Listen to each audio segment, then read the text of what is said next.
Allora, Pizzolato e poi Montagnier sforiamo perché bisogna dare la parola a tutti. Dai. Economici, poi andiamo alle problematiche dell'Abruzzo e del centro Italia. Tanti anni fa un paese che si chiama Islanda è uscito dall'Europa. Nessuno se n'è accorto, un paese piccolissimo, pochissimi abitanti, nessuno si è accorto, in silenzio si è andato via, non ha fatto il clamore della Gran Bretagna. Questo paese, di cui nessuno se n'è accorto, faceva parte dell'Europa, è uscito e nel corso di tutti questi anni ha avuto un incremento economico, perché chi è stato eletto ha voluto ragionare in una maniera diversa rispetto a quello che è stato fatto precedentemente, del 48%, un incremento economico del 48%. Si è basato su cosa? Turismo, cercare di fare in maniera di limitare completamente le spese, nessuno se n'è accorto, ma l'Islanda è un paese di Bengodi dove tanta gente adesso va a passare anche le vacanze perché effettivamente è un paese che sta rientrando nell'ambito di quello che è una vera e propria economia e che sta riemergendo.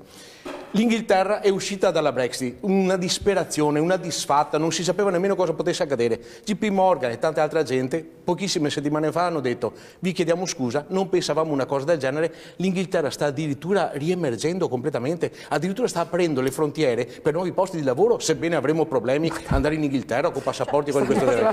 Economicamente parlando, l'Inghilterra non ne ha risentito della Brexit, non ne ha risentito della Brexit. Perché non è ancora uscita? Se volete la guerra delle voci vi assicuro che perdete tutti qui dentro, ve l'assicuro, tutti quanti perdete. Ecco. Noi stiamo ancora sponsorizzando ancora una volta la grande Europa che è nata senza l'approvazione di nessun tipo di popolo, è stata una vera invenzione da parte dei politici e l'Italia è stata quella che ha sponsorizzato più di tutto la nascita dell'Europa, che ci ha messo in ginocchio.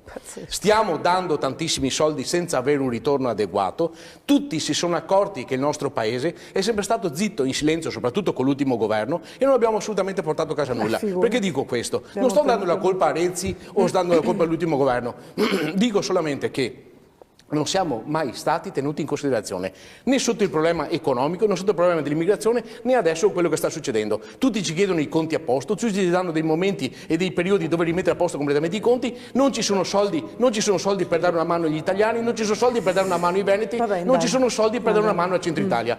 Non si capisce perché, soprattutto in questo momento, con la storia del terremoto, con la storia di quello che è successo in questo periodo, non ci sia mai stata l'occasione di avere un fondo costituito presso la nostra tesoreria per cercare di fare in maniera di intervenire urgentemente in un caso del genere. Poi non capisco anche un'altra cosa, perché abbiamo sempre le unità che vanno a portare aiuti che sono talmente contate, per cui mi chiedo come mai non si possa far intervenire l'esercito, pur essendo un esercito di volontari, che dia una mano in quei posti, facendo in maniera che invece i poliziotti, tutte le guardie che servono in questo momento, siano abilitate per altri tipi di intervento. Non è possibile che noi non abbiamo un qualcosa, una task force, che in casi di questo genere possa intervenire. Poi, non è di certo colpa di nessuno se è successo il terremoto, se è successa una nevicata, però cercare di fare in maniera di avere una piccola previsione di quello che sta accadendo e un aiuto a questa povera gente. È vero che le platee in cemento per le casette non si possono mettere la storia di qua e la storia di là. È anche vero però che il terremoto è successo in agosto e non c'è stata nessuna forza di volontà per cercare di fare in maniera che le falegnamerie, come abbiamo parlato prima per il discorso degli alternatori, potessero incrementare la produttività per portare le casette. Non è possibile che 6 mesi dopo le casette di legno non possano essere arrivate quando in 8 mesi tiri su una casa, un appartamento se per caso vuoi. È mancanza assoluta di volontà e soprattutto, ripeto, il razzismo che c'è sempre stato nei confronti di tanti italiani e soprattutto dei veneti. Io spero che i nostri telespettatori questa sera si siano fatti un'idea di quello che è il rispetto della Regione Veneto nei confronti di quello che è il vero e proprio populismo nazionale che c'è a Roma, per cui proprio un'assoluta mancanza di rispetto e soprattutto un'assoluta mancanza di rispetto per un primo intervento per la povera gente, per la gente che ha bisogno, che vive in Italia, che lavora in Italia, che paga le tasse, perché qui da noi ci siamo dimenticati completamente della povera gente, degli italiani e dei veneti, come ho detto prima. Ultima cosa, dottor Baccialli, abbiamo parlato anche delle banche, sono stati stanziati 20 miliardi per sistemare Montepaschi di Siena, per sistemare anche Veneto Banca La Popolare di Vicenza per sistemare Banca Etruria. I soldi che sono stati stanziati dal governo, vorrei ricordare chi ci ascolta, che sono soldi della tassazione dei cittadini, non sono soldi che facevano parte di un fondo messo da parte per casi del genere, perché un fondo per casi del genere non è mai esistito. Noi siamo tassati per fare in maniera di poter salvare queste banche. Perché si è deciso di salvare Monte Paschi di Siena e Banca Etruria? Banca Etruria lo sanno tutti quanti, che era amministrata dal papà della Boschi perché bisognava salvarla. È fallita, Monte Paschi di Siena si è voluto un intervento anche da parte della Merkel perché Monte Paschi doveva restare in piedi. Vi ricordo che alcuni di questi vertici non sono mai stati mandati perché nonostante tutto sono stati mandati. No, addirittura sono stati condannati e multati con 180.000 euro. Questo è il governo che sta cercando di tirare avanti fino al settembre-ottobre affinché possa essere data la pensione a quei 4 gatti. Ma se io ho già rinunciato a quella regionale. Io vorrei cominciare dall'inizio delle elezioni di Trump. Sinceramente è stato fatto di tutto affinché questo personaggio venisse malvisto e non potesse anche essere votato. Noi stessi italiani abbiamo fatto una magrissima figura con Renzi che si è presentato per sponsorizzare la Clinton e poi abbiamo visto che figuraccia abbiamo fatto perché nessuno si aspettava sinceramente la vittoria di Trump. Trump non è di certo una persona politica, una persona abituata a amministrare, però è un grosso industriale che sa fare i suoi conti. Non è di certo un idiota. È stato votato dal popolo, lui ha vinto, in questo momento ha tutto il diritto di poter amministrare. In tutta sincerità bisogna anche stare attenti a alcune dichiarazioni che noi facciamo, che lui ha fatto, perché si stanno aprendo alcune porte. Rispetto a quello che pensa tanta gente, che l'elezione di Trump possa chiudere le porte, invece si sta aprendo qualcosa di nuovo. Nell'arco di un mese e mezzo da quando è stato votato, è stato previsto per il primo semestre in America una maggiorazione di circa 30.000 posti di lavoro derivanti dalle case automobilistiche che stavano per andarsene dall'America e che invece lui ha rincuorato completamente, dove la Toyota stessa, che non voleva più saperne di commercializzare alcune auto all'interno dell'America, è ritornata sui suoi passi e ha ampliato tutto quello che aveva a livello industriale, aprendo nuovi spazi, per cui prevedono che per il 30 giugno ci siano 30.000 posti di lavoro proprio nel settore meccanico che si occupa di auto. Questa è stata una mossa importantissima perché sta creando in questo momento nei soli primi 6 mesi posti di lavoro. Altra cosa, viene considerato nazionalista. In tutta onestà, credo che anche in Italia, se ci fosse un anno solamente di nazionalismo, metteremmo a posto un sacco di porcherie e di porcate che sono state fatte negli anni antecedenti e che secondo me verranno fatte anche negli anni futuri. Perché dico questo?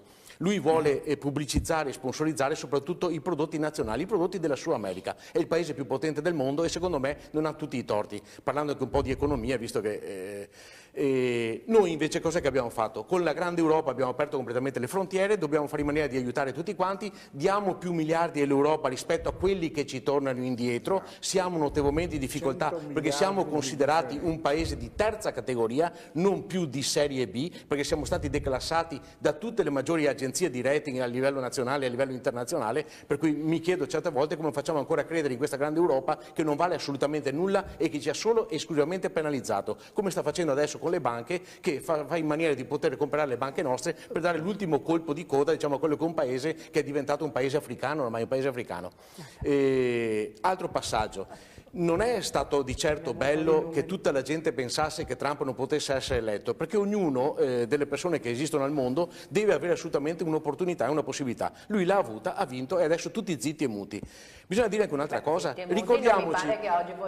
ricordiamo soprattutto una cosa, ricordiamo che la Clinton, che tanto era valorizzata, che tanto era tenuta in considerazione, aveva avuto i suoi scandali e scandalini con tutte le attività commerciali che aveva avuto all'interno dell'America, ma non solo, la più grande porcheria che aveva fatto la Clinton qual era stata? Era stata una politica esterna all'America, una politica globale estera assolutamente distruttiva, che aveva portato l'America a essere malvista. Lui ha detto in questo momento che vorrebbe fare in maniera che nell'America non spendesse più tanti soldi per intervenire a livello mondiale, ma far sì che i soldi vengano risparmiati per il suo paese. Ha perfettamente ragione. Altro passaggio. Parliamo sempre di migranti, passiamo sempre di quello che è successo a Kona. Io sinceramente le dico la verità, direttore, anche per i presenti, non voglio offendere nessuno, non so se qualcuno a casa se la prenderà, io lo dico sinceramente, di quello che sta succedendo a Kona, con Ete e tutte le altre parti d'Italia con i campi profughi, mi interessa solamente marginalmente, glielo dico, perché l'argomento è sempre quello, costantemente quello, dove abbiamo dei turisti che vengono in Italia, che portano via circa 40 euro al giorno, dove fanno la bella vita alle spalle nostre e tutti quanti ci preoccupiamo di far star bene quella gente lì. Nel momento esatto in cui non abbiamo nemmeno posti per alloggiare i terremotati e sotto la neve le persone del centro Italia, questi vivono in alberghi a 5 stelle e si sono lamentati, come è successo da me in Riviera del Brenta, rompendo i piatti sulla testa dei camerieri, che il pranzo, a causa dell'ora legale, è stato spostato di un'ora e hanno messo le mani addosso a tutti i camerieri e le cameriere. Ringrazio di cuore la protezione civile di Noali, che in questo momento è in mezzo alla bufera di neve, in mezzo lì, che sta dando una mano e faceva parte dei soccorsi che oggi erano lì presenti, per cui ringrazio di cuore le persone che conosco personalmente, però in tutta sincerità dei migranti in questo momento mi interessa quasi nulla, perché è giusto tenere in considerazione il qual è il fabbisogno degli italiani e della gente povera. Dobbiamo ricordare che economicamente stiamo fallendo completamente perché stiamo mettendo in povertà quella che era la classe media, la classe operaia che cercava di spendere, che adesso ha un sacco di paura. E poi vorrei dire anche un'ultima cosa, direttore, ci preoccupiamo di tutto e di tutti di più. Certo, il campo migranti, questo, non mi lasciano andare dentro, non riesco a vedere questo.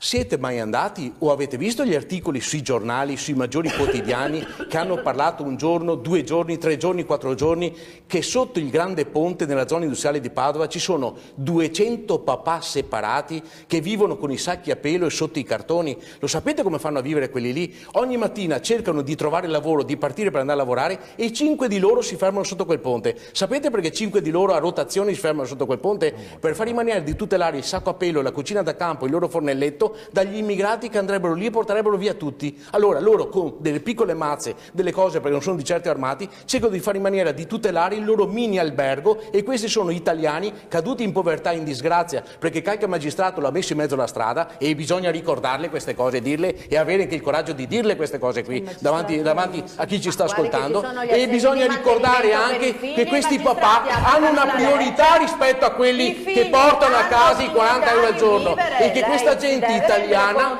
va aiutata e va aiutata prima di tanti altri, va aiutata prima di tanti altri, perché è ora che la smettiamo di tutelare e preoccuparci sempre per i migranti. Il Papa stesso, come ho detto tante altre volte, ha detto che l'80% viene qui in Italia e non sono migranti bisognosi di accoglienza e di quello che già gli diamo. Allora, no, diceva Tocchetto, cioè... No, anche i padri. Allora, io capisco che ci sono tanti padri in difficoltà, però quando ci sono gli assegni di mantenimento, gli assegni di mantenimento ai figli anche in condizioni di difficoltà vanno dati e magari sono 200-300 euro e la mamma con 200-300 euro non sempre riesce a mantenere i figli. Non è giusto che un padre vada sotto il ponte, ma se una famiglia si separa non è che la signora diventa ricca, a volte non ce la fa arrivare a fine mese e mantiene i figli, ma non è vero, io non ho visto tanti padri che chiedono l'affidamento esclusivo. La fermo anch'io come vedete fermato. Ma non è così semplice. Era solo per dire che in questa situazione abbiamo tanti italiani che sono in difficoltà. Quella è un'altra cosa, quella è un'altra cosa. Ma non demonizziamo le mamme che diventano ricche perché non è così. Sono tante situazioni di difficoltà. Gli italiani nessuno li cura, e tanti padri che non pagano e noi avvocati dobbiamo rincorrerli. Dai, diciamolo questo. Degli italiani, un paese razzista che si è dimenticato degli italiani.